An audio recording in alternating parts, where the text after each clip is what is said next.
Salut les anticonformistes, c'est JB et aujourd'hui on se retrouve dans un nouveau podcast où on va parler de Steve Jobs et je vais un peu t'expliquer comment devenir le Steve Jobs dans ton domaine, ni plus ni moins. Donc je vous ai fait décider de ce podcast sur Instagram avec un petit sondage, donc merci à ceux qui ont voté pour ça et vous inquiétez pas, l'autre sujet de podcast sera abordé dans les jours qui suivent. Donc pour commencer, qu'est-ce que ça veut dire que devenir un peu le Steve Jobs de son domaine avant de commencer? Steve Jobs, donc dans un domaine, est aujourd'hui une référence pour plein de choses. Déjà au final, c'est devenir le Steve Jobs, c'est devenir la référence dans un domaine.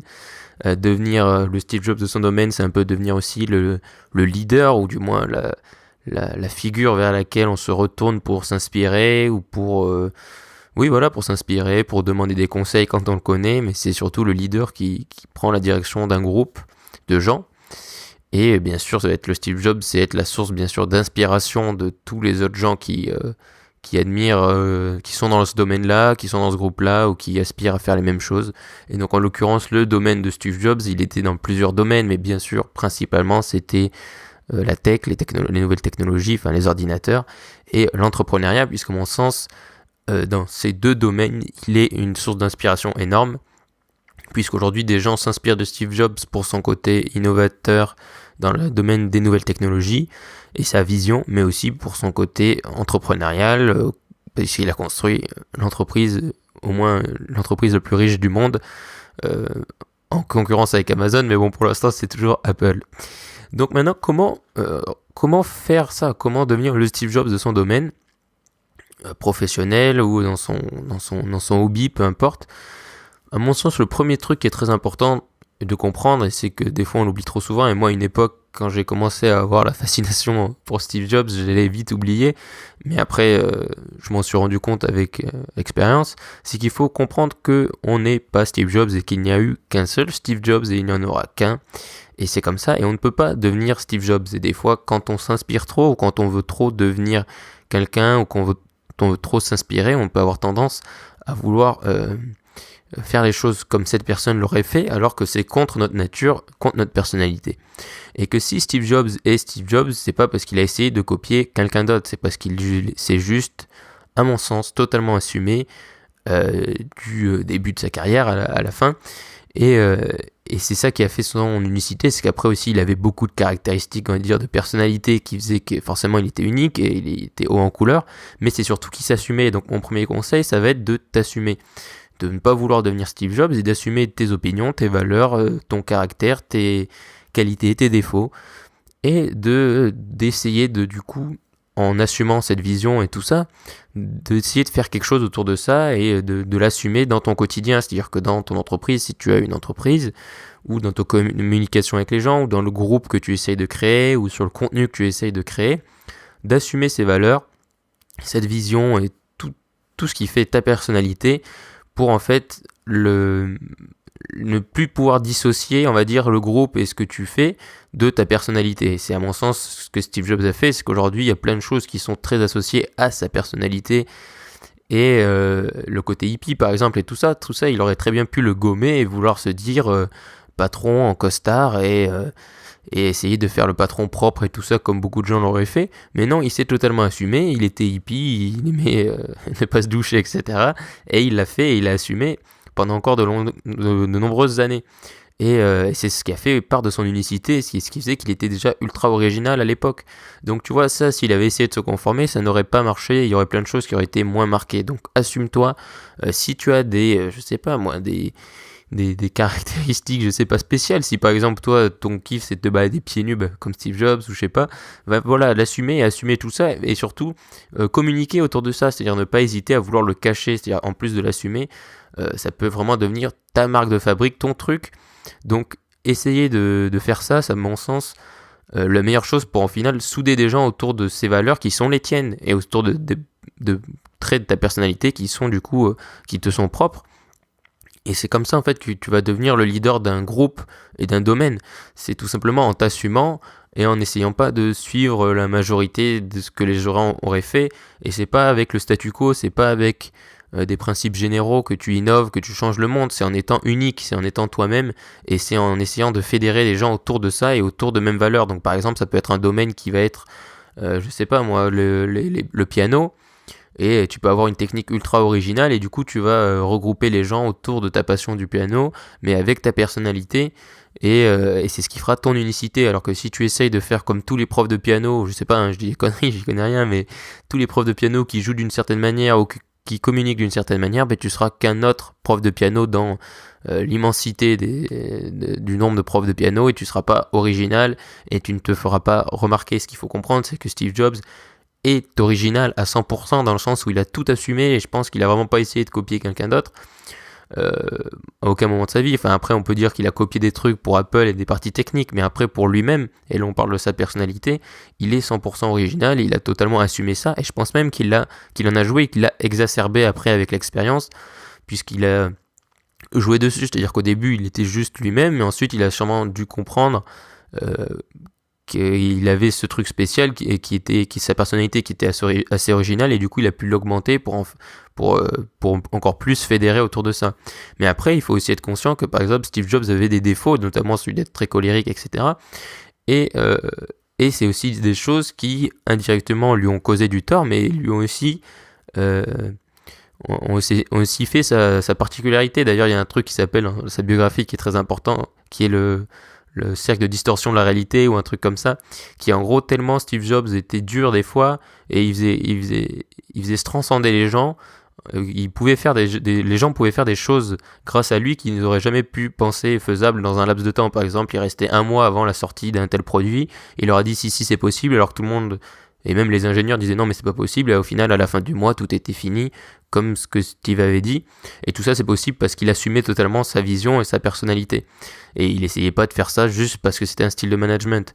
Et je pense que ce qui a marché avec Steve Jobs, à savoir être très autoritaire et tout ça, et très passionné, enfin tout ce qui faisait sa personnalité, ne marchera pas avec 99 autres de la population, puisque c'était son unicité. Aujourd'hui il y a des gens qui se sont dit du coup faut être un connard pour être un bon entrepreneur, et c'est pas du tout le cas.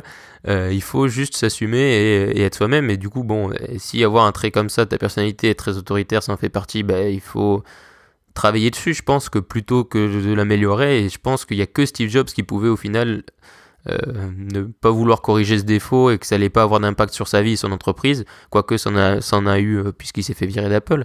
Mais voilà, je veux dire, il faut s'assumer, mais il faut pas aussi hésiter à s'améliorer. Et c'est pas parce que Steve Jobs était dur et tout ça qu'il faut vouloir l'être aussi. Ça faisait partie de sa personnalité, et c'est parce que à côté de ça il était extraordinaire dans plein d'autres domaines qu'il pouvait se le permettre. Ensuite, ce qui est important, c'est qu'aussi, il y a un truc qu'on oublie, mais Steve Jobs, il a un fort pouvoir d'identification. C'est-à-dire que beaucoup de gens s'identifient à lui, et à plein de moments différents de son parcours. C'est parce qu'il a eu un parcours tellement varié que, au final, c'est ce qui fait que les gens s'inspirent tellement de lui, c'est qu'on s'en inspire, c'est qu'on peut s'identifier à lui. Je veux dire, il y a plein de gens qui sont inspirants, mais on peut pas s'identifier à eux parce qu'ils n'ont pas le même parcours, parce qu'ils n'ont pas les mêmes origines ou quoi, et c'est difficile. Et on s'identifie, et on prend souvent en inspiration des gens auxquels on peut s'identifier parce qu'ils ont un parcours commun, parce qu'ils viennent d'un milieu social qui est proche du nôtre et tout ça. Et c'est un point commun dans tout le bon storytelling, c'est pouvoir s'identifier au personnage principal. Et là, en l'occurrence, le personnage principal, il a eu plein de moments qui ont fait que plein de gens, à différents moments de leur vie, ont pu s'identifier à lui. Donc il y a eu l'époque où il était jeune, cool, rebelle, qui voulait plus aller à l'université, etc., qui voulait faire un peu ce qu'il voulait. Donc forcément, il y a toute une énorme partie de la population de jeunes qui veulent plus, qui veulent des choses qui sont un peu anticonformistes, qui veulent un mode de vie différent, etc., qui s'identifient à lui à ce moment-là, et qui se disent du coup, c'est super, je pourrais entreprendre comme Steve Jobs, etc., parce qu'il était jeune, il était cool, il en avait marre de l'école, etc. Ensuite, il y a une autre partie qui va être peut-être plus la partie entrepreneuriale pure, qui va être, ou la partie tech, de se dire, oh là là, il travaillait avec des geeks, enfin bref, il y a plein de moments où on peut s'identifier à lui. Il y a le moment où il va avoir une grosse boîte, où du coup il y a plein de patrons qui peuvent se dire comment Steve Jobs aurait fait. Et ensuite il y a le moment qui est à mon sens le plus important dans son parcours, c'est que le moment où il a échoué, où il s'est fait virer de sa propre boîte, parce qu'en fait c'est ce moment-là où Steve Jobs est devenu un humain dans son storytelling, dans le sens où avant c'était tellement incroyable son parcours et du jamais vu que ça, je pense, je ne sais pas puisque j'étais pas né, enfin je n'ai aucun souvenir de cette époque-là, mais c'était sûrement plus difficile de s'identifier à lui, même s'il avait un parcours exceptionnel. C'était un peu comme Elon Musk. Elon Musk, à mon sens, ne sera jamais Steve Jobs, dans le sens où il a eu des moments difficiles, etc. Mais pour moi, Elon Musk est inhumain dans le sens où il a réussi à faire des choses qui sont extraordinaires. Voilà, c'est vraiment fou et il n'y a pas d'échec. Je veux dire, il s'est pas fait virer de Tesla ou quoi, même s'il a eu des moments difficiles et je t'avoue que j'ai pas lu sa biographie. Mais de loin comme ça, c'est plus difficile de s'identifier à lui que Steve Jobs, puisque Steve Jobs s'est fait virer de sa propre boîte. Et donc en fait, c'est cet échec où tu dis, bah voilà, Steve Jobs a échoué. Mais là où c'est extraordinaire, c'est qu'il a rebondi 10 fois mieux en fait que tout ce qui lui arrivait après est encore plus extraordinaire que ce qu'il avait accompli avant. Il a fait Next qui n'était pas un franc succès. Mais voilà, il a quand même fait Next, une autre entreprise, puis il a aidé à construire Pixar, qui est quand même aujourd'hui une des références dans le cinéma d'animation, et il est revenu à Apple et il a fait un iMac, un iPhone, un iPad, un iPod, etc.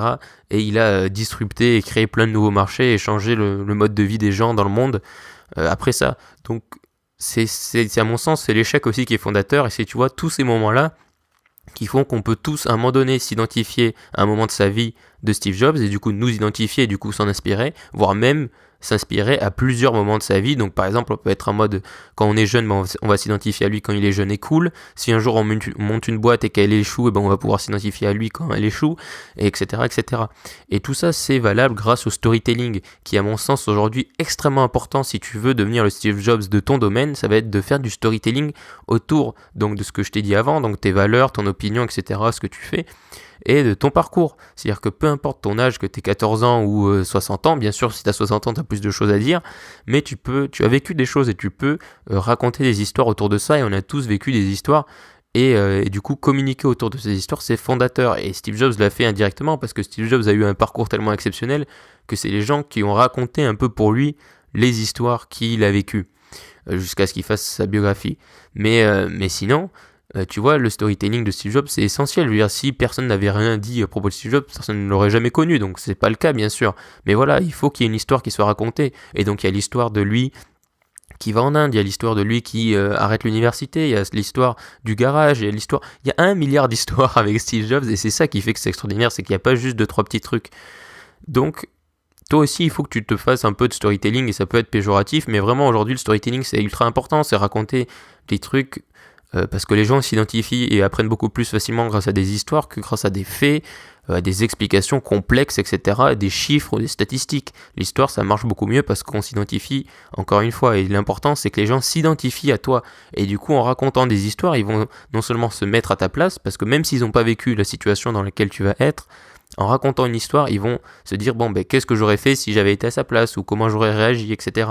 Et c'est ce qui est extrêmement puissant et c'est pour ça qu'il faut que tu racontes des histoires dans le contenu que tu crées, dans ce que tu communiques. Ensuite, il y a un autre point qui est extrêmement important, c'est qu'il faut être patient. Et ça, je le répète, et ça n'a pas forcément de lien direct, mais Steve Jobs n'est pas devenu Steve Jobs en un jour. Il n'est pas né Steve Jobs, référence ultime de l'entrepreneuriat et de l'innovation. Ça a pris du temps, il y a eu des hauts, des bas, il y a eu des gros bas et des hauts, très hauts vraiment. Mais voilà, il faut être patient et laisser le temps au temps. On ne devient pas Steve Jobs une référence dans un domaine en un mois. Je veux dire, si tu te dis je vais devenir le Steve Jobs de mon domaine, ça va me prendre un mois, ça n'arrivera jamais, ça prend du temps. Donc je pense que c'est 5 ans, 10 ans minimum, donc sois patient. Et construis tout ça, je veux dire, voilà, assume-toi, fais tout ce que je t'ai dit, le storytelling, etc. Mais sois patient et construis-le au jour le jour. Et ensuite, dans ton domaine, et pour ce qui est de ton domaine très précisément, un point qui est extrêmement puissant pour devenir une référence dans ton domaine et le Steve Jobs de ton domaine et que les gens connaissent, sachent qui tu es, c'est d'assumer ta vision du domaine. C'est-à-dire que tout à l'heure, je t'ai dit d'assumer la vision globale, on va dire, mais là, c'est d'assumer ta vision du domaine précisément. De dire, ben voilà, moi je pense que par exemple, pour prendre l'exemple du piano, je pense que les cours de piano, ils sont pourris à cause de ça, et tout ça, ça va susciter, je l'ai déjà dit dans un podcast, ça va susciter forcément des débats, des gens qui vont pas être d'accord avec toi, mais sans vouloir chercher l'extrémisme à tout prix pour déclencher le débat, on a tous une vision du domaine dans lequel on évolue, et il faut juste l'assumer. Il faut pas essayer de polir notre discours. Si c'est ce que tu penses, dis-le. Alors bien sûr, il faut pas le dire brutalement si tu penses des horreurs et pas donner des insultes, mais on se comprend. Mais voilà, assumer sa vision, c'est extrêmement important. Et la tech, c'est, à mon sens, et Apple dans la tech, Steve Jobs dans la tech, c'est l'incarnation d'assumer la vision d'un domaine, puisque Apple a toujours eu une vision extrêmement précise de la tech, quoique aujourd'hui maintenant c'est un peu même devenu la référence, mais pendant des années, Apple avait une vision très unique de la tech, les produits, de la façon de concevoir les produits. Le monde geek était vraiment totalement en opposition au début. Bien sûr qu'il y avait des gens qui avaient un peu la même vision, mais c'était une minorité. Et Apple a toujours assumé ce côté utilisateur, centré sur l'utilisateur, un hardware, enfin du matériel qui soit fermé, qu'on puisse pas bidouiller, etc. Et tout ça, c'est ce qui a fait leur unicité, c'est ce qui a fait que Apple est devenu ce qu'ils sont devenus, en assumant cette vision et en construisant toute leur entreprise autour de cette vision qui était unique. Et Steve Jobs, bien sûr, qui était pas forcément, on peut pas tout non plus lui créditer, mais voilà, qui était quand même forcément, qui a eu un impact énorme dans la création de cette vision, puisqu'au final, beaucoup de gens, genre Steve Wozniak, qui a co-créé Apple avec lui, n'était pas forcément non plus à fond dans cette vision de produits fermés, et voilà, mais il l'a assumé. Donc, c'est ce que je peux te dire, c'est assume-toi, assume tes faiblesses, tes forces, tes valeurs sur la vie en général. Essaye de permettre aux gens de s'identifier à toi, que ce soit par des histoires, par ton parcours, pour que les gens puissent s'identifier à toi et du coup s'inspirer de toi et de ton parcours. Sois patient, parce que devenir une référence et une inspiration et un leader dans un domaine, ça prend pas 10 minutes. Et ensuite, assume ta vision du domaine et communique autour de ça. Fais en sorte que les gens sachent et connaissent ton opinion à propos de ce domaine, à propos des cours de piano, et fais en sorte de construire ton audience, de construire ton groupe et de devenir le leader de ce groupe autour de cette vision-là. Et ça peut ne pas être un gros groupe, je veux dire. Aussi, on oublie trop souvent que tu peux être le Steve Jobs de ton domaine sans forcément avoir 3 milliards de clients ou 3 milliards de gens qui te suivent. Ça peut être juste quelques groupes de personnes, quelques centaines de personnes, quelques milliers de personnes ou quelques millions, ce qui est déjà pas mal. Et c'est déjà énorme. Donc, voilà, il faut aussi pas vouloir chercher toujours les vanity metrics, j'en ai pas parlé là, mais voilà, Steve Jobs, il est pas devenu Steve Jobs en se disant je vais inspirer tant de gens. Il s'est dit je vais juste faire ça parce que ça me plaît, parce que je crois en ça, et c'est comme ça qu'il est devenu. Il faut y croire avant tout et le reste suivra. Donc voilà, j'espère que ce podcast t'a plu et t'a intéressé et que je te souhaite que de devenir le Steve Jobs de ton domaine. Et on se retrouve bientôt pour un nouvel épisode. Si c'est pas déjà fait, je t'invite vraiment à t'abonner à ce podcast et à me laisser un avis sur iTunes. Si tu m'écoutes sur iTunes, enfin sur Apple Podcast, c'est ce qui aide le plus. Je remercie ceux qui en ont déjà laissé un. Ça fait chaud au cœur. Donc je vous dis à bientôt pour un nouvel épisode et surtout, reste optimiste.